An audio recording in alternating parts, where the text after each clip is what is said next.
Good morning, everybody. Today we hear that households in the UK are going to be pummeled again by increasing energy costs. We've already had the price cap on electricity and gas home energy bills increase by 54% on the 1st of April, from about £1,300 a year to £2,000 a year approximately. And in October, in the autumn, on the 1st of October, the price cap is going to go up again because it goes up every 6 months. It's going to go up by another 32%, they estimate, from 2,000 now to 2,600 on the 1st of October. So effectively, our household energy bills in the UK have doubled from March to October with 2 price increases. But today we hear they're changing the frequency at which the price caps are being reset from once every 6 months to once every 3 months.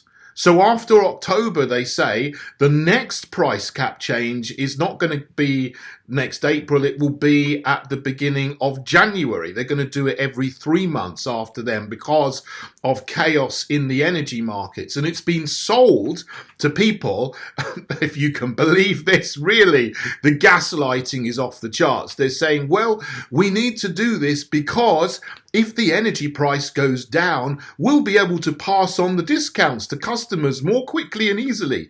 Really, if you believe that, you believe in unicorns. I mean, seriously, do they think that we're stupid or what? So this is the announcement. I saw it in the press today. This is the decision from Ofgem, the regulator, that's what they're going to do from January, have a change in the price cap every 3 months. So you know what's going to go and happen. The prices are going to continue going up, and to hit people in the middle of winter on New Year's Day, which is what's going to happen, that's going to be an absolutely terrible thing for them to do, because people who just had Christmas we're in the middle of winter, and then you're going to see another price rise, and who knows what that's going to be. It's going to go through perhaps the £3,000 per year mark, which will be £250 per month for electricity. And of course it's more in the winter because people need to put the heating on, especially when it gets cold in the winter, of course, in the northern hemisphere. So this is just another hammer blow to households, and it's all entirely due to the financial incompetence of the Johnson regime and others. Labour wouldn't be any different. They'd be even worse. The Lib Dems, the Greens, the SNP, they'll all be the same because they're all following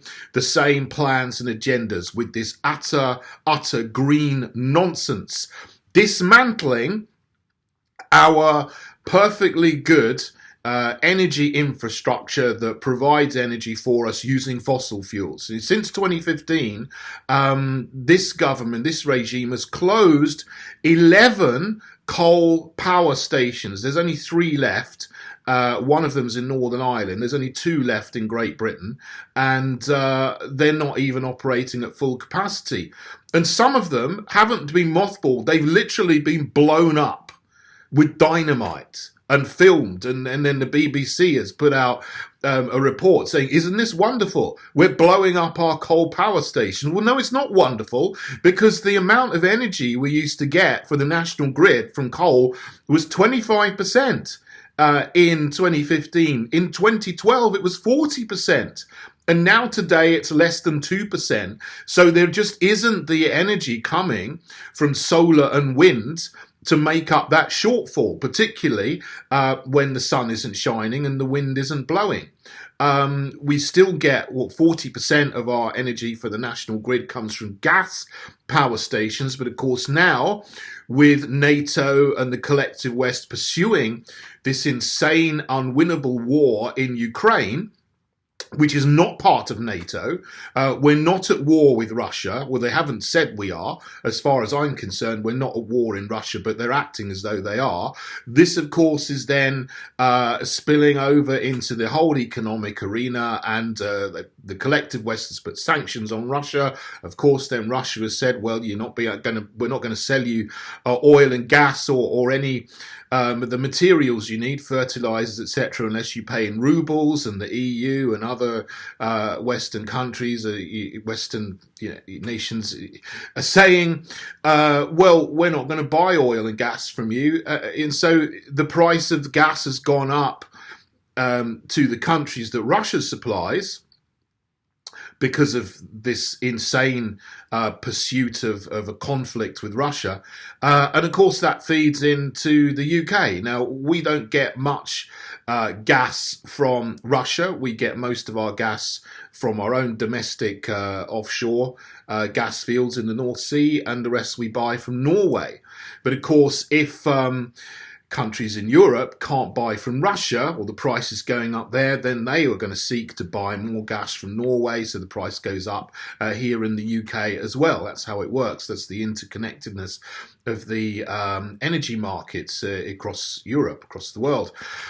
So the insanity of green ideology, coupled with the pursuit of conflict with Russia, also after 2 years of complete financial incompetence under the situation of the lockdowns and so on, where there was quantitative easing of 25%. Our national debt has gone up by £500 billion. So that's added 25% inflation just there. I mean, that's unavoidable because of the mismanagement by the Johnson regime in the financial area over the last 2 years. All these things together are making this inevitable.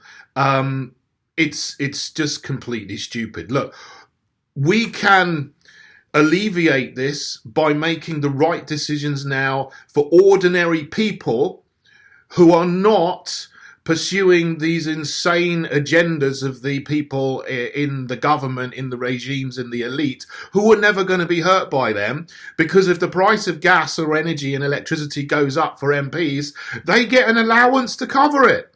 A lot of them are claiming £3,000 a year for their energy bills, so they don't have to worry. It's everybody else who has to worry. So they keep on going with their insane agendas while everybody else suffers. Well, it's time to stop. They need to pay for their own energy bills for one. And the other thing is, stop the sanctions on Russia. Stop pursuing conflict with Russia, and let's get back to economic normality with energy supplies, fertilizer supplies, food supplies, all of these other things. This is an unwinnable war. It's going to turn into a protracted war of attrition if we're not careful, which is going to harm everybody, not least the poor Ukrainians that Zelensky is sending up to the front line in the Donbass. So now you have a situation like the line of attrition in Belgium in the First World War, where people were just killing each other for years and years and years. Millions of young men died for absolutely no reason whatsoever.